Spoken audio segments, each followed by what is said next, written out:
샬롬. 한 주간 잘 지내셨습니까? 평안하셨습니까? 오늘은 우리 서로 옆 사람에게 이렇게 인사합시다. 날마다 새로워짐에 감사합니다. 시작. 저 이렇게 답하는 겁니다. 아멘. 저는 주님 안에 새로운 피조물입니다. 시작. 아멘. 저는 주님 안에 새로운 피조물입니다. 아멘. 우리 은혜의 뜰 식구들은 날마다 주님 안에 새로운 피조물임을 믿습니다. 아멘이 너무 작잖아요. 믿습니다. 할렐루야. 오늘도 이 말씀을 나누면서 찬양으로 우리가 이제 한 달간 함께 부를 찬양인데 찬양으로 나가면 좋겠습니다. 원래 이 곡은 스페인어 찬양이에요. 스페인어를 잘하시는 주여 나를 고치소서라고 불리는 번역된 곡인데 우리 함께 이 찬양을 부르면서 말씀 앞에 나아갑시다. 주여 나를 고치소서. 가슴에 손을 얹고 찬양할까요? 주여 나를 고치소서. 주여 나를 고치소서. 새롭게 만드소서. 주여 나를 빚으소서. 주여 나를 빚으소서. 주님의 형상으로 내 안에 있는 모든 더러운 죄 씻어 주시옵소서. 오 주님, 이전 것은 지나고 새 피조물 되도록 은혜 부어주소. 주여 나를 정결하게, 주여 나를 정결하게 변화시켜 주소서. 변화시켜 주소서. 주여 나를 녹이소서. 주여 나를 녹이소서. 주님의 심장으로 내 안에 있는 모든 더러운 죄 성령의 불로 태워 주소서. 이전 것은 지나고 새 피조물 되도록 은혜 부어주소서. 아멘. 한 달간 우리가 이 찬양으로 고백하듯이 우리가 말씀을 볼 건데, 그리스도인으로 날마다 거듭나는 신앙인으로 우리가 나아갈 것을 기대합니다. 거듭남, 제가 방금 거듭남이라고 말했는데 이 거듭남이라는 거는 좀 물음표가 뜨는 말이죠. 아니, 목사님은 우리가 이미 그리스도인이고 교회 잘 나오고 있고 우리가 이미 거듭났는데 왜 자꾸 또 거듭나라고 또 거듭나라는 말인가? 근데 여러분, 천천히 우리가 이 거듭남, 예수님께서 말씀하신 이 거듭남이라는 메시지를 가만히 묵상하고 있으면 우리가 날마다 새로운 피조물이 된다 하는 이것이 어떤 의미인지, 우리가 주님 안에서 거듭난다 하는 말이 멈추어서는 안 되는 어떤 먼 여정이고 길이라는 것을 우리가 다들 공감하시게 될 겁니다. 우리가 오늘 첫 주니까 우리가 한 달간 이 말씀들을 나눌 건데, 여러분들 자신에게 이 질문을, 물음표를 가지고 한 달간 내내 이 질문을 해보셨으면 좋겠어요. 여러분들은 예수님을 믿는 사람들입니까? 좋습니다. 1부 때보다는 역시 대답이 그래도 한 70% 정도밖에 대답 안 하신 것 같아요. 여러분 예수님 믿는 분들입니까? 좋습니다. 당연하죠. 그럼 여러분 하나만 더 물어봅시다. 이 질문은 여러분 안에 꼭 갖고 있어야 돼요. 한 달간 여러분이 말씀하시는 믿는다 하는 것은 무슨 뜻입니까? 내가 믿는다. 여기서 믿습니까? 아멘. 그러면 믿는 건가? 믿는다는 것이 내가 말을 믿는다고 하면 되는 건가? 혹은 내가 어떤 행위를 하는 것이 믿는 건가? 둘 다 아닌 것 같은데 뭘 말하는 건가? 목사 앞에서 예배 시간에 세례 받으면서 믿는다 말하면 그것이 믿는 게 되는 건가? 믿는다는 것을 내가 어찌 생각하는지, 믿는다는 것의 실체를 여러분들 안에 물어보고 계셔야 됩니다. 물음표가 여기 계속 있기를 축복합니다. 그걸 가지고 오늘 첫 본문으로 갑시다. 첫 본문 사도행전 11장 19절로 21절입니다. 같이 읽겠습니다. 시작. 그때 스데반의 일로 일어난 환란으로 말미암아 흩어진 자들이 베니게와 구브로와 안디오까지 이르러 유대인에게만 말씀을 전하는데 그 중에 구브로와 구레네 몇 사람이 안디옥에 이르러 헬라인에게도 말하여 주 예수를 전파하니 주의 손이 그들과 함께 하심에 수많은 사람들이 믿고 주께 돌아오더라. 아멘. 본문 앞에 여러 가지 정황들이 있어요. 오늘 본문을 잘 이해하려면 사도행전 7장부터 시작되는 이야기들을 쭉 이 안에 담아놓고 생각하셔야 돼요. 특히 사도행전은 여러분 그 시간 순으로 나름대로 누가가 역사성을 가지고 쓴 책이라서 시간과 그 정황들을 이해해야 이게 무슨 어떤 상황에서 이런 일이 일어나는가가 금방 이해가 됩니다. 사도행전 7장에 가면 무슨 얘기가 있냐면 스데반을 돌로 쳐 죽이는 바울 얘기가 나옵니다. 사울 얘기가 나와요. 그런데 8장으로 넘어가면 사마리아와 이제 스데반을 죽였기 때문에 핍박이 심해지니까 예루살렘에 못 있고 막 퍼져가기 시작합니다. 사마리아와 에디오피아 내시를 빌립 집사가 전도한 얘기가 8장에 나와요. 9장에 가면 뭐가 나오냐면 스데반을 죽였던 사울이라는 사람을 예수님께서 불러서 회심시켜서 바울로 바꾸는 얘기가 나옵니다. 10장에 가면 베드로라는 사람이 이방인 로마 백부장이었던 고넬료라는 사람을 찾아가서 전도하고 세례를 주었더니 이방인 로마인 고넬료가 성령을 받은 이야기가 나옵니다. 로마인의 가정이 한 가정이 다 성령이 임한 거예요. 깜짝 놀랐습니다. 11장 그래서 11장 초반에 앞쪽에 가면 이제 베드로가 예루살렘 교회에 돌아와서 그 사건을 보고합니다. 이방인한테도 하나님이 성령을 주시더라. 와, 이게 말이 되느냐? 하나님은 이방인의 하나님이신가? 유대인만의 하나님이 아니고 이방인의 하나님이시기도 한가? 그 장면이 이 11장 앞쪽에 나옵니다. 그리고 나서 오늘 본문입니다. 오늘 본문의 시작을 뭐라고 말하냐면 사도행전 7장에서 일어났던 핍박 사건 있잖아요. 스데반을 돌로 쳐 죽인 사건 말입니다. 예수님을 잘 믿은 이 사람을 커다란 핍박으로 쳐 죽인 괴수, 죄인 중에 괴수, 사도가 됐지만 어쨌든 이때는 사울이라는 사람 때문에 온 이스라엘이 커다란 핍박을 받고 있습니다. 난리가 났습니다. 교회는 찢어지고 어렵습니다. 무슨 저 따위가 있어 막 이러는 교회들이 막 생깁니다. 그런데 복음은 더 왕성하게 전파되는 겁니다. 교회에서 어떤 사람이 억울하게 죽임을 당했어요. 비참하게 당하고 쫓겨나고 그리고 그 괴물 같은 사람 때문에 온 교회가 난리가 났습니다. 그런데 이 사람들은 그 어려운 상황이 도리어 하나님 말씀이 더 뜨겁게 전파되는 계기로 만드는 겁니다. 여러분 이 상황을 주목하셔야 됩니다. 우리는 어려움이 닥치면 그 교회를 아유 모르겠다. 내가 왜 이런 데 휘말려야 돼. 힘들면 거기에 하나님은 안 계신가 보다. 저 지네들끼리 저러고 있는데 무슨 이런데 무슨 하나님이 있어. 아유 모르겠다. 우리가 처음에 물음표 여기다 두라고 그랬잖아요. 외람되지만 한번 물어보세요. 이게 믿는다는 나의 믿음의 모습인지. 당연하게도 하나님은 그럴수록 더 뜨거워지는 성도들, 초대교회 성도들 때문에 하나님은 그 성도들에게 더 크게 역사하십니다. 이 하나님의 역사하심으로 복음 전파는 핍박을 가리지 않고 더 뜨겁게 퍼져갑니다. 심지어 유대인들만 아니라 누구에게도 헬라인에게도 전파가 됩니다. 그랬더니 예루살렘 교회에서 봤더니 온 사방에 다 예수 믿는 사람들이 늘어나기 시작하니까 저 위쪽에 예루살렘보다 한참 위쪽이에요. 그 위쪽에 있는 안디옥이라는 곳에 이방인들이 모인다는 교회에 찾아가서 목사를 파송해 줍니다. 바나바라는 사람입니다. 본문 22절로 26절 시작. 예루살렘 교회가 이 사람들의 소문을 듣고 바나바를 안디옥까지 보내니 그가 이르러 하나님의 은혜를 보고 기뻐하여 모든 사람에게 굳건한 마음으로 주와 함께 머물러 있으라 권하니 바나바는 착한 사람이요 성령과 믿음이 충만한 사람이라. 이에 큰 무리가 주께 더하여지더라.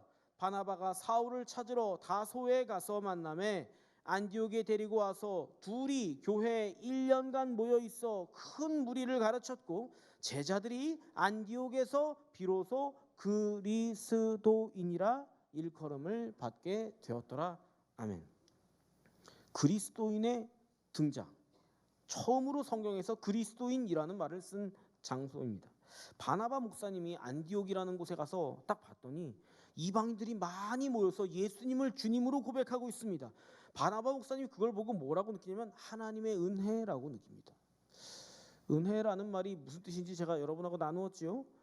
하나님이 다 해두셨다. 그게 은혜라는 뜻입니다. 하나님이 다 하셨다. 나는 아무것도 안 했는데 이걸 거저 받았다. 바나바 목사님이 딱 가니까 자기는 그냥 하나님이 다 작업해 두신 걸 모으기만 했다는 뜻입니다. 주님이 다 하셨습니다. 바나바는 착한 사람이었고 성령이 충만하고 믿음은 굳건했습니다. 그래서 하나님께서는 그 위에 은혜를 더하신 거죠. 사람들이 막 몰려옵니다. 사람이 많아지니까 바나바는 다소라는 자기 집이에요. 사울의 집이에요. 사울의 집에 머물러 있던 사울을 불러가지고 자기와 함께 안디옥 교회 사람들을 좀 가르치자고 불러냅니다. 그래서 둘이 1년을 가르칩니다. 그리고 그 사람들은 비로소 그리스도인이라고 합니다. 여러분, 이 그리스도인이라는 말은 헬라어로 크리스티아노스라는 말인데 굉장히 이상한 말입니다.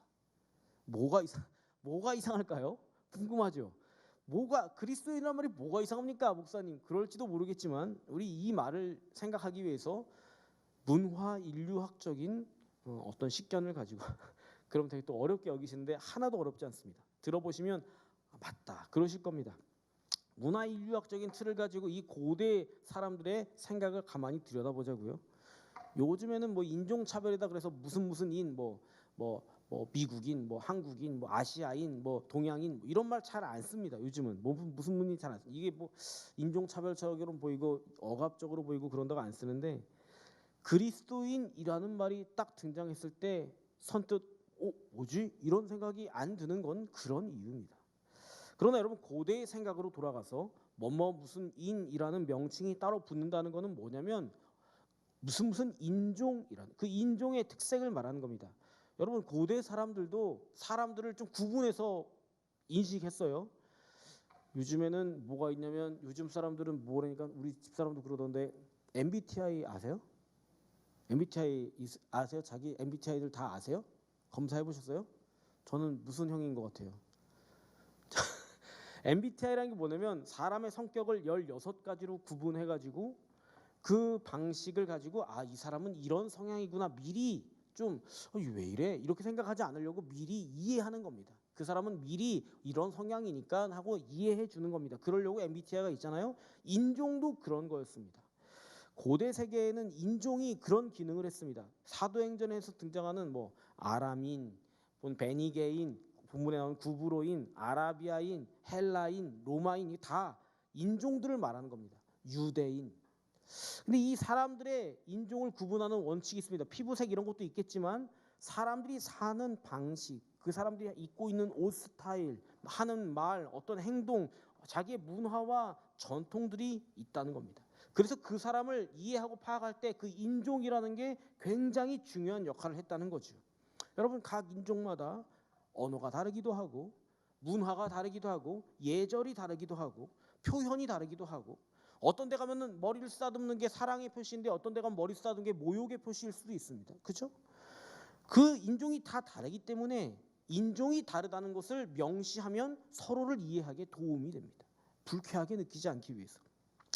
로마라는 제국이 세계를 통일하고 있지만 제패하고 있지만 사람들 속에는 여전히 고유하고 다양한 다른 문화들이 있었습니다. 그리고 그걸 구분하는 게 인종, 누스라고 끝나는 인종의 말입니다. 요즘에도 그런지 모르겠어요.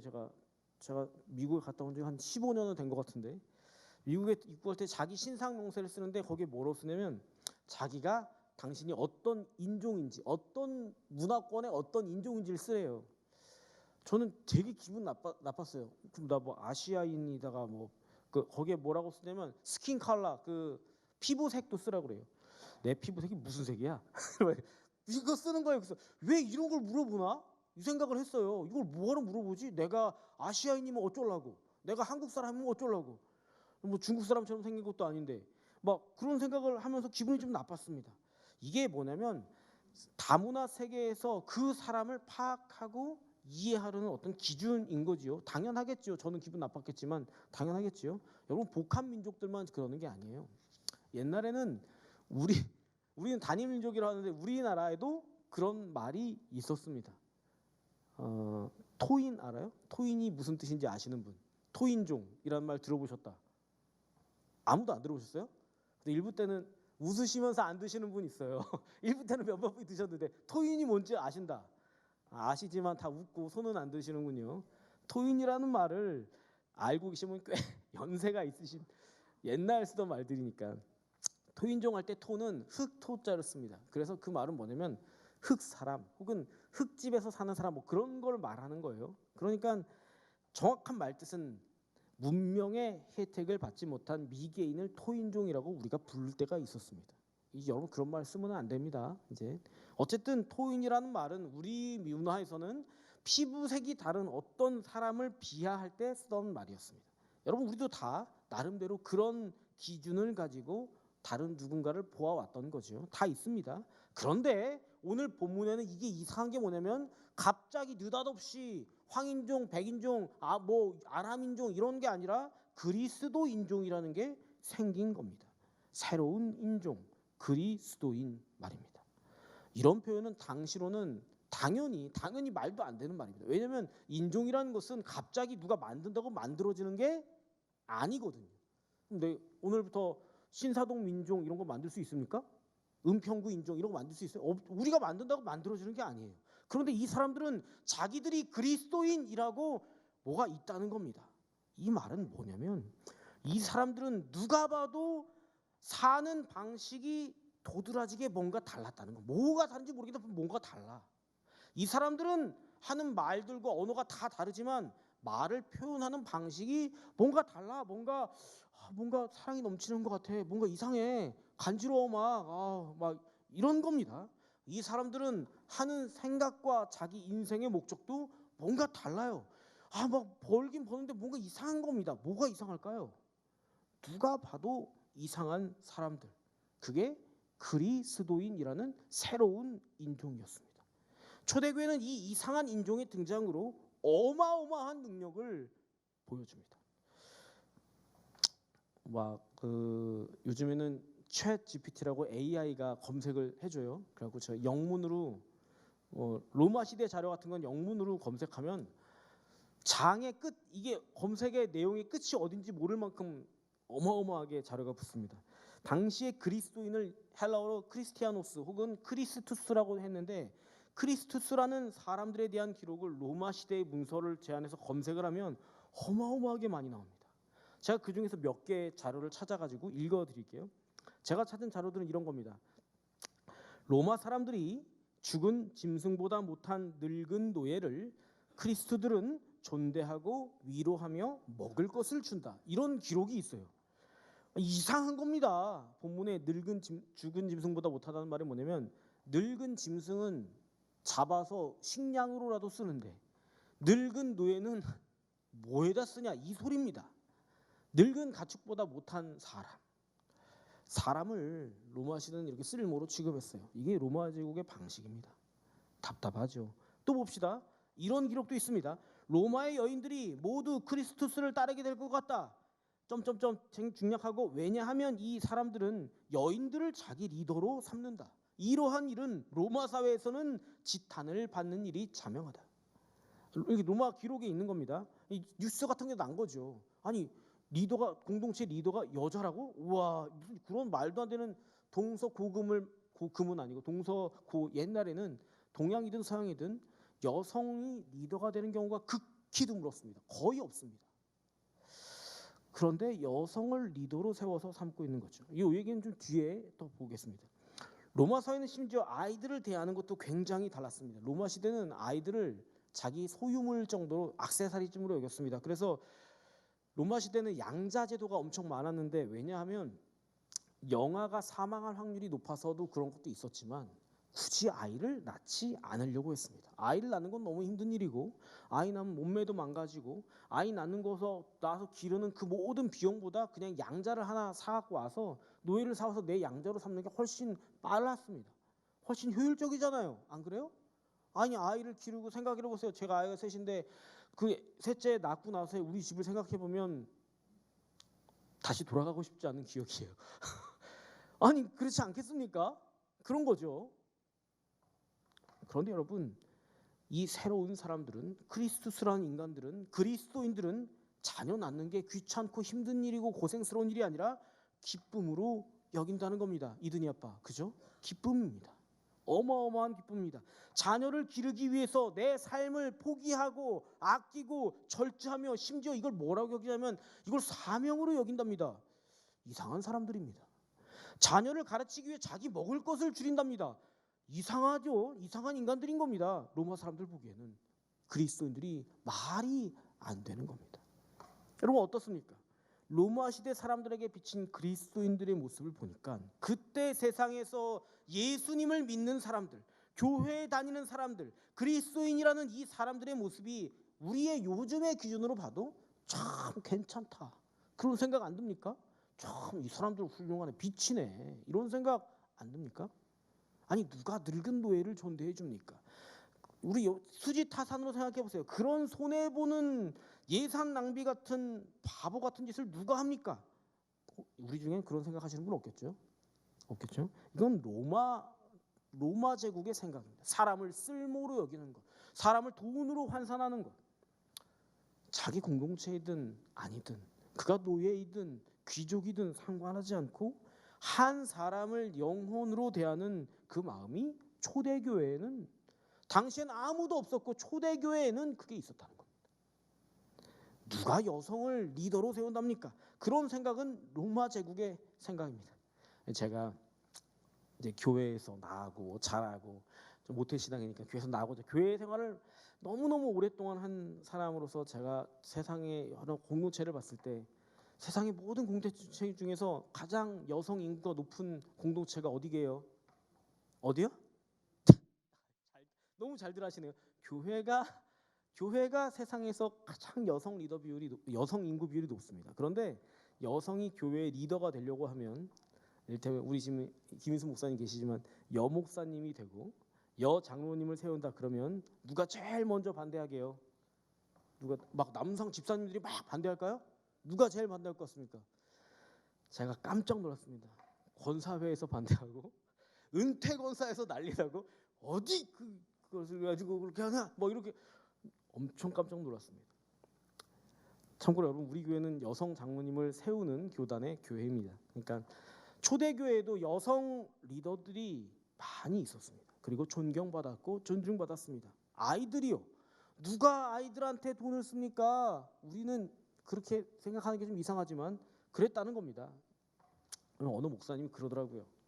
뭐 이렇게 막 어려운 그런 교회는 아닌데 이러더라고요. 아니 애들이 헌금 나오는 것도 아니고 뭔 주일학교를 교회 학교를 해서 뭐 하냐고. 그거 없애 그러더라고요. 그래서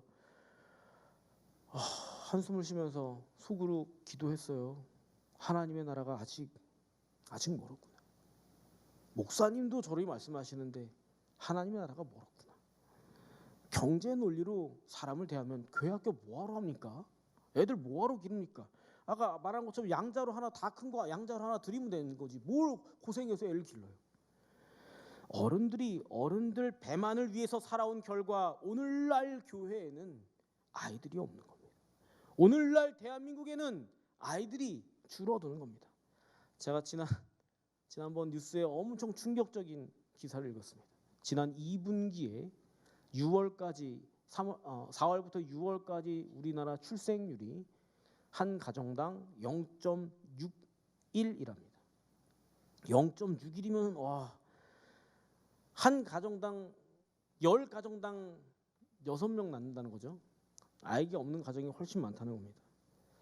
결혼율은 50%고 그래서 인구 소멸에 이미 들어갔다. 대한민국은 나라를 유지하지 못할 인구가 곧 된다. 그런 지적이 나오더라고요. 여러분 이 모든 기록들은 다 뭐냐면 아주 오래전에 2000년 전에 교회가 그리스도인이라는 사람들이 나는 로마 제국에 살지만 로마 제국과 다른 길을 걷겠다 그렇게 결단했던 이야기입니다. 어떻습니까? 제가 제일 중요한 인종적인 특징 하나를 빼먹었습니다. 제일 중요한 인종적 특징은 그 민족이 섬기는 신이 다 다르다는 겁니다. 아람은 아람의 신을 섬기고, 헬라는 헬라의 신을 섬기고, 로마는 로마 황제를 섬기고, 구브로인은 구브로의 신을 섬기고, 유대인은 하나님을 섬기는데, 그럼 그리스도인은 뭐야? 유대인 하나님하고 똑같은 하나님 아닌가? 유대인의 하나님이긴 한데 그 하나님이 유대인의 하나님하고 좀 많이 다른 어떤 게 있다는 겁니다. 뭐가 다를까요? 유대인들은 하나님이 우리 하나님, 내 하나님이라고 했습니다. 그런데 그리스도인들은 이 하나님이 우리 하나님만 아니라 이방인의 하나님이기도 하신가 하고 이방인에게도 열려 있다는 겁니다. 배타성. 하나님은 내 하나님이야. 나만 복 줘야 돼. 교회 나오는 나만 복 줘야지. 왜 교회 안 나오? 너 같은 것도 복 주고 그래. 안 돼. 우리 교회 나오는 인간만 하나님 복 줘야 돼. 다른 교회 나가는 건 복 주면 안 돼. 그러면 좀 곤란하지 않을까요? 하나님은 자기랑 말도 안 통하는 이상한 이방인도 사랑하신다는 겁니다. 그게 이상한 겁니다. 하나님은 나와 전혀 다른 생각을 가진, 전혀 다른 신앙의 방식을 가진 사람도 사랑하신다는 겁니다. 야, 너 그렇게 하면 저주받아. 너 그렇게 하면 복 못 받아. 그러지 말라는 겁니다. 하나님은 모두에게 열려있는 마음으로 우리를 대하신다는 겁니다. 하나님 나만 복 주시고 이렇게 하는 애만 사랑해 주시고 이렇게 하는 애는 미워하세요? 그런 하나님은 유대인의 하나님이라는 겁니다. 그래서 예수님이 이 어려운 일을, 이 방향 바꾸는 어려운 일을 뭐라고 표현하시냐면 거듭남이라고 하셨습니다. 예수님이 거듭남 얘기를 하실 때는 바리새인이고 산헤드린 공회원이었던 유능한 유대인이었던 니고데모에게 하나님을 다시 일깨워주면서 뭐라고 말하냐면, 야, 유대인인 니고데모야, 너는 마음을 새롭게 해야 돼. 그냥 새롭게가 아니고 거듭나는 거, 다시 태어나는 마음으로 새롭게 해야 돼. 너와 너희만을 위한 하나님이라는 생각을 버리고 다시 온전한 마음을 가져보도록 해라. 너가 하나님을 믿는다면 하나님을 네 손바닥 위에 올려놓고 네가 조물딱 거리려고 생각하지 말고 네가 하나님 손안에 올라가서 하나님이 너를 빚으시는 대로 네가 만들어줘야 돼. 그 얘기를 하시는 겁니다. 맞습니다, 여러분. 우리가 왜 날마다 새로워져야 하느냐? 왜 그리스도인이 되어야 하느냐? 왜 그것을 계속해서 사모해야 되느냐?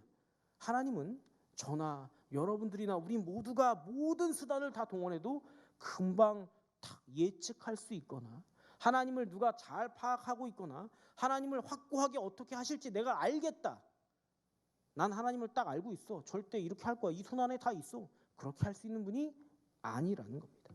그러니 우리는 날마다 새롭게 겸손하게 날마다 새로운 피조물로 거듭나야 한다는 거죠. 맞습니다, 여러분? 여러분과 저는 날마다 새로운 그리스도인으로 나아가야 합니다. 한국교회가 지난 오랜 시간 동안 망각해왔던 것 중에 하나가 뭐냐면 성화라는 겁니다. 여러분이 예수님의 십자가로 말미암아 구원 얻은 줄 믿으십니까? 한 20명 정도만 믿으시는 겁니다.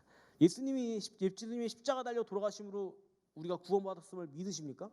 아멘. 좋습니다. 이걸 칭의라고 부릅니다. 우리가 의로운 건 아닌데 우리를 의롭다고 칭해 주셨다. 이걸 칭의라고 부르는 겁니다.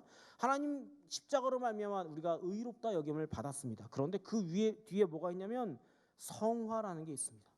우리가 이제 의롭다 칭함을 받았으니까, 너희가 왕자님이요 공주님이라 칭함을 받았으니까 왕자답게 살아야 하고 공주답게 살아야 하는 겁니다. 날마다 새로워지는 거죠. 날마다 한 가지씩 궁중의 예절을 배워가는 겁니다. 우리의 삶이 왕자답게, 덕스럽게, 멋지게 변화되는 겁니다. 그런데 이게 영 불편한 게 아니거든요. 영 번거로운 게 아닙니다. 우리가 신경을 쓰지 않고 관심을 기울이지 않으면 이거 이루어내기가 어렵습니다. 그런데 여러분, 성화가 귀찮다고 해서 내팽개쳐 두면 성화 없는 칭의를 강조하는 이단이 있습니다. 그 이단을 뭐라고 부르냐면 구원파라고 부릅니다. 구원파는 이런 사람들입니다. 자, 자막 없습니까? 기쁜 소식 선교회, 적을 분들은 적으세요. 기독교 복음 침례회, 생명의 말씀 선교회, 대한예수교 침례회 이런 교단들은 그냥 이단으로 못 박아놓은, 그 외에도 침례교단에 많이 있습니다만 다 구원파 이단입니다. 뭐 박옥수, 유병원, 권신찬, 씨, 세 분 다 씨에 붙였어요. 제가 모욕한 거 아니에요. 그들이 왜 이단이냐? 구원의 체험만 중요하다고 여기기 때문입니다. 여러분, 근데 여기서 우리가 스스로 우리를 돌아봐야 됩니다. 우리는 구원받은 것만 생각하고 날마다 새로운 피조물로 변화돼야 되는 것은 전혀 생각하지 않는가? 만약 그렇다면 우리는 누구랑 똑같다? 그 말은 하지 않겠습니다. 하나님 우리에게 물어보고 계시는 거예요. 야, 여보시오, 자네가 구원받았으니까 더 이상 변하지 않아도 되는 거라고 생각하는가? 여보시오, 자네 교회는 이미 구원받았으니까 교회는 더 이상 변화되지 않아도 괜찮다고 여기는가? 아니라는 겁니다. 우리가 날마다 거룩하게 새로 지음받기를 멈추고 여기서 그치고 야, 이만하면 됐지 그리 여긴다면 우리는 그 구원파 이단 사설의 교훈을 그대로 따르고 있는 삶이라는 겁니다. 더는 변화 없음의 신앙인. 더는 변화 없음의 신앙인은 구원파 이단의 교훈을 따르는 신앙인입니다. 여러분, 그리스도인의 삶은 존 버년의 말에 의하면 철로 역정입니다. 교회의 길도 그러겠죠. 역정이란 말이 무슨 뜻이에요? 고난스러운 길이란 뜻입니다. 힘든 길. 그런데 이 역정이 고난길인데 천로입니다. 예수님과 함께 걸어서 이 길은 하늘길인 겁니다. 그래서 기쁜 겁니다. 이 고난길이 고난이 없어서 기쁜 게 아니라 고난길인데 하늘로 가는 길이기 때문에 나는 고난스러워도 기뻐. 이상한 인간들이죠. 진짜 여러분이나 저나 진짜 이상한 인간들입니다. 세상 보기에는 이해가 안 되는 인간들입니다. 왜 이 고생스러운 삶을 기쁨의 길이라고 하는가? 미친 거 아니야? 이런 일입니다.